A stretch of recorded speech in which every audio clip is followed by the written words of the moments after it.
one of the things that we were finding in our business around June, July, and even later in 2020 is people were ringing, and we had new people being referred to us looking for advice. And what had triggered that is obviously COVID and their super dropping, and I thought, geez, I better see someone about this.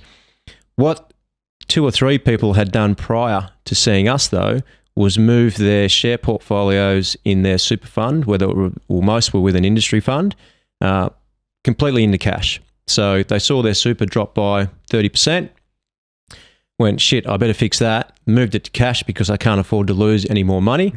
Probably rang their industry fund. It's difficult to get advice at an industry fund. They would just go, Mr. and Mrs. Smith, what would you like to do? We'd like to move to cash. Okay, no worries, we'll get that done. These days you can even do it online with a lot of industry funds. Came to us, or a few people come to us end of 2020, want to know how to invest their money. We look at their funds and we say, why are you all in cash? Oh, well, I moved it when everything dropped. Well, you realise everything has now come back and you've crystallised that 30% drop and you've missed out on the up.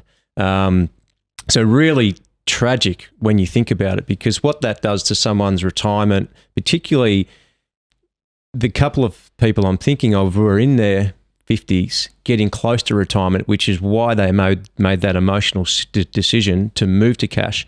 Young people didn't, because they didn't even know what was going on with their super, so they just let it all ride. So if those people had to come to us, we would have questioned the move to cash, And when I say question it, when they first came to an advisor, you would have a plan. You would you would talk to a client about this stuff happening. The market's going to be volatile. We could have a black swan event like a GFC or a COVID.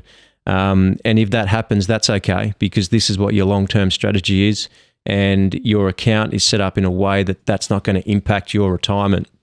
So just a really, really great example of not having an advisor, not having someone to advise you without an emotional attachment to the money, and not having a strategy that was going to deal with an event like COVID or an unforeseen circumstance.